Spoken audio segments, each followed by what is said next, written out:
اور ایسی تلاوت کا سننا بھی حرام. کیوں؟ ایک مثال آپ کے سامنے رکھتا ہوں. فَإِنَّهُ نَزَّلَهُ عَلَىٰ قَلْبِكَ بِإِذْنِ اللَّهِ. قرآن میں آیت ہے. بس جبریل نے اے محبوب اللہ کے حکم سے آپ کے دل پر قرآن اتارا. ادھر میری طرف توجہ کیجیے گا.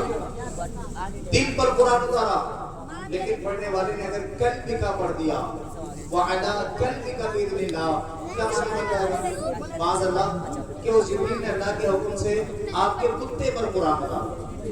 قرآن محبوب کے دل پہ اترا ہے نا، نہ کہ کتے پر. اچھا رکوع میں کیا پڑھ رہے ہوتے ہیں؟ بولو تھوڑا بولو آپ لوگ. رکوع میں کیا پڑھ رہے ہوتے ہیں؟ زور سے بولو نا، ڈرو نہیں. آپ کو ٹیسٹ نہیں لیا جا رہا ہے. 3 طرح کی آواز آئی. ایک آئی عجیب، ایک آئی عظیم، اور ایک آئی عظیم.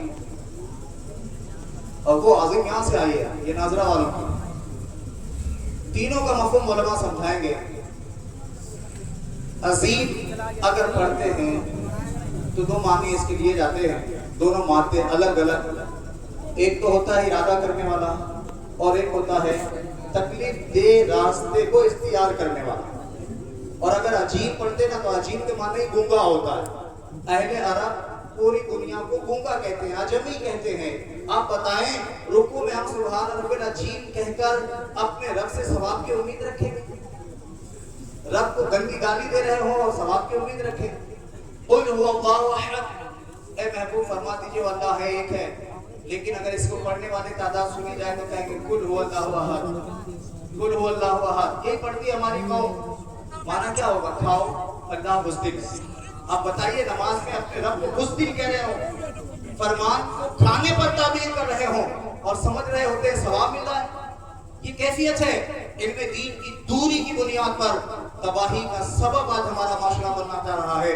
یاد رکھیں جس زمانے کی طرف ہم بڑھیں، قرون اولیٰ سے لے کر آج تک جن جن زمانوں میں خدمت قرآن والے پائے گئے، اللہ کریم نے انہی خدام القرآن کے ذریعے عالم اسلام کو عروج و ترقی عطا فرمائی. اور جب سے خدمت قرآن سے مسلم قوم غافل ہوئی، آج وہ دن ہمارے سامنے. اشاعت قرآن معمولی نہیں. آج کے تقریباً 1100 سال پہلے کہاں گجرات میں محمود میگڑے کی حکومت تھی. کیسے اشاعت قرآن ہوا کرتے تھے؟ ہمارے بادشاہ بنے، ہمارے عمرہ بیٹھے تھے. 27ویں شب تھی رمضان المبارک کی. علماء تھے، حفاظ قرہ تھے. گفتگو چلی کہ جن کا بیٹا حافظ قرآن ہوگا اللہ کریم بروز قیامت انہیں عرش الہی کا سایہ عطا فرمائے گا. ان کے لیے جنتی یہ نعمتیں ہوں گی، یہ فیسلٹیز ہوگی، یہ درجات ہوں گے. اس پر جب گفتگو شروع ہوئی نا تو محمود مینگڑے یہ رونے لگا. کہنے لگا میرے پاس حکومت بھی ہے، دولت بھی ہے، ثروت بھی ہے، تاج بھی ہے، خدام بھی ہیں، غلام بھی ہیں، لونڈیاں بھی ہیں، باندیاں بھی ہیں.